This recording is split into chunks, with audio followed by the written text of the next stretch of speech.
Con uno, el periodista Luis Miguel González, director general editorial del periódico El Economista. Luis Miguel, gracias por estar con nosotros esta noche. Es un gusto. Bueno, pues creo que el motivo lo amerita. ¿A qué me refiero? El nuevo gobierno alarga la agonía del proyecto del nuevo aeropuerto en Texcoco, toda vez que este domingo, no daban ni las 2 de la tarde, se dio a conocer que se filtró la información de que se aplaza la cancelación de las obras. Hubo una mala lectura, ¿eh? Hubo quien entendió, no se cancela Texcoco, extra. No, de ninguna manera iba por ahí. Esto porque es necesario concluir algunos procesos de la obra y preservar lo que esté más adelantado, como la colocación de losas en lo que sería el edificio de la terminal. Mientras tanto, este lunes, la Secretaría de Hacienda anuncia una oferta de recompra de bonos por $1.800 millones del nuevo aeropuerto internacional, a fin de mitigar el riesgo que enfrentan esos papeles tras el anuncio de la cancelación del proyecto. ¿Esto qué significa? Bueno, que el gobierno mexicano, que en estos momentos no puede arriesgarse a enfrentar demandas ante tribunales internacionales, ni tampoco arriesgarse a que se reduzca la calificación de México en el grado de inversión. Entonces México va a comprar los papeles de deuda que emitió y que fueron comprados por inversionistas antes de que lo hagan los famosos fondos buitres, ¿no? Y estos bonos que se vendieron a $1 y que luego del anuncio de la cancelación de la obra andaban ya en 77 centavos, se van a pagar, dice el gobierno, estamos dispuestos a pagarlos en 90 centavos para que los inversionistas pierdan menos. Esta acción es legalmente permitida y sirve fundamentalmente para generar confianza. El presidente López Obrador explica que esto no significa que va a continuar la obra en Texcoco, ojo, sino que se mantendrá el fideicomiso con el que ahora van a trabajar con los inversionistas en Santa Lucía. Bueno, es un intento de explicación, pero el que entiende más de esto eres tú. Por favor, ayúdanos. Si no hacía esto México, se arriesgaba a demandas desde Nueva York. Lo primero que creo que es importante establecer es el primer contacto ya formal del nuevo gobierno con los mercados. Ajá. Hasta ahora lo que había habido eran raos de sombra y a la distancia. Lo que tenemos ahora es la primera negociación real del gobierno con el mercado o con los mercados fue razonablemente exitosa. Lo que trascendió de este día al final es, una vez que da a conocer el gobierno su intención de compra de bonos, el tipo de cambio se revalora y hay una especie de pequeño brote de confianza de los inversionistas en el proyecto. Empezó en 20.03 la cotización del peso frente al dólar, sin embargo al cierre ya andaba perdiendo otros 20 y tantos centavos. Sí. Vivimos una especie de montaña rusa. Ajá. Empezamos con 20.40, cuando salen los trascendidos, baja hasta 20.03 y cerramos en 20.30. Yo diría que la primera cosa que es importante recuperar es al mercado. El mercado no descalificó la primera presentación ya del equipo de López Obrador en la negociación. Dicho lo anterior, sigue siendo un problema complicado de resolver. Digamos, es como cuando uno está viendo estas películas que van a desconectar una bomba y entonces, bueno, se corta un cable por un lado, luego otro cable.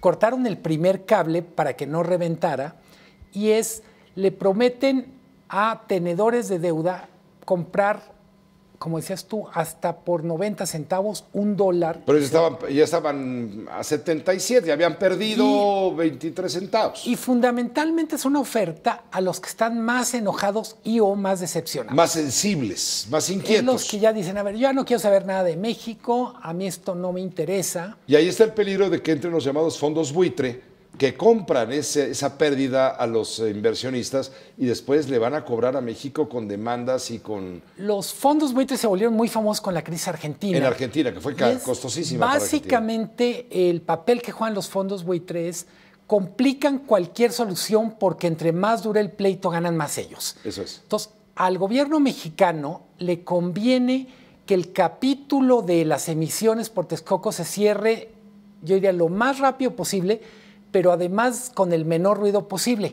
No es solo salvar las inversiones o el prestigio de cara a la inversión, sino evitar que haya un efecto de derrame frente a otras cosas. Es decir, cuando se anuncia la cancelación del aeropuerto de Texcoco, no solo cayeron los bonos del aeropuerto, sino cayó el tipo de cambio y cayó la bolsa de valores. Entonces, lo que dice el gobierno mexicano, la única manera de evitar que el riesgo aeropuerto se traduzca en riesgo país y pegue al tipo de cambio es resolver el riesgo aeropuerto. El primer capítulo sale bien, pero nada más puesto en perspectiva, el aeropuerto emitió 7.600 millones de dólares. Por tanto, en este momento solo resuelves o pones en la mesa una casi 2.000. Para casi 2.000, o sea, todavía tenemos 5.600. Los más nerviositos. Los más nerviosos, los más decepcionados y probablemente los más peligrosos ya están fuera. Y a los otros quizá les ofrezcan trasladar esos bonos, no sé si esto lo permita la ley del Security Exchange Commission allá en Estados Unidos, que es la que rige toda esta operación, les permita pasar estos bonos al aeropuerto de Santa Lucía.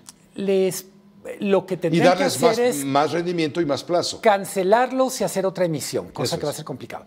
¿Por qué siguen las obras del aeropuerto? Porque una de las cláusulas de emisión de bonos es que si se suspendieran las obras, los tenedores de bonos estarían en condiciones de demandar el pago inmediato. Entonces, tienen que mantener, yo diría, aunque sea una escoba barriendo, para que no se active esa cláusula. Pero ¿qué caso tiene en este momento construir para después destruir? Porque la obra no está suspendida, aunque esté cancelada políticamente hablando, siguen trabajando algunos o muchos contratistas. La versión que dio el nuevo director del grupo aeroportuario es, además se trata de concluir las obras para que esté en una posición que no se, en un estado, la obra, que no se deteriore de más mientras se decide el nuevo uso. Esa es la parte ingenierial. La parte financiera es muy simple. Si se suspendiera la obra, se activan unas cláusulas. Y como está el contrato de los bonos, basta con que 25% de los tenedores se pongan de acuerdo para que México tuviera un pleito gordo. Entonces, el gobierno hace muy bien en lanzar esta oferta. Yo diría, se volvió la primera noticia relevante económica financiera por encima del presupuesto. De ese tamaño era la prioridad para el gobierno resolver esta crisis. En cualquier caso, como lo hemos venido platicando, el aeropuerto tiene una dimensión financiera, tiene una dimensión de mercados y tiene una dimensión, digamos, de logística y turismo.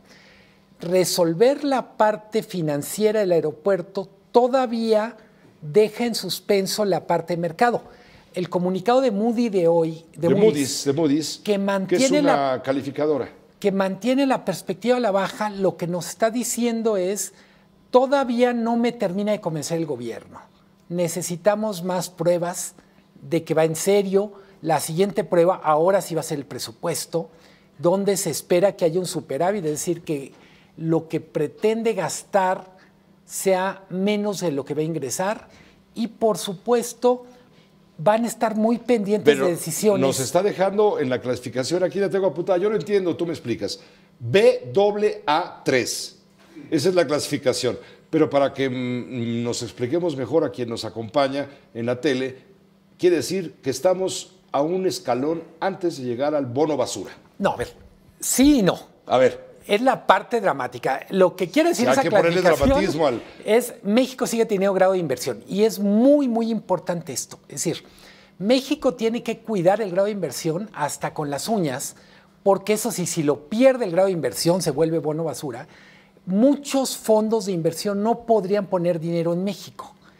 Y hasta el propio López Obrador ha reconocido que México necesita inversión extranjera para llevar a cabo los proyectos que él tiene en mente. Sí, porque dijo que no va a aumentar impuestos, que no se va a endeudar. Entonces, es muy, muy relevante que no baje la calificación de deuda de México. Pasando el tope, el bache, el socavón de Texcoco, creo que el siguiente reto, aparte del presupuesto, es Pemex. Si lo que el gobierno pone en la mesa como plan para Pemex no es convincente, vamos a tener problemas, no con las calificadoras, creo que es importante. Las calificadoras, en pocas palabras, lo único que te dicen es, vamos a ponerlo en términos boxísticos, las calificadoras son la báscula, los golpes vienen después.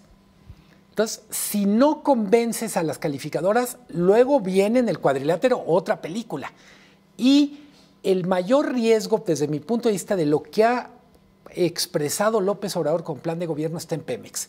Lo que ha mostrado como proyecto de Pemex, de lo que ha hablado la refinería, el no exportar crudo, el tener una especie de Pemex que quiere volver a los tiempos de gloria, no deja satisfecho a nadie que conoce la industria. Dice, no hay canicas suficientes para reflotar Pemex sin hacer los cambios. Luis Miguel, te agradecemos muchísimo, como siempre, tu comentario. Nos permite aclarar o crear más dudas, pero bueno, observar seguro, con precisión mayor, mayúscula. Gracias. A la orden. Gracias, como siempre.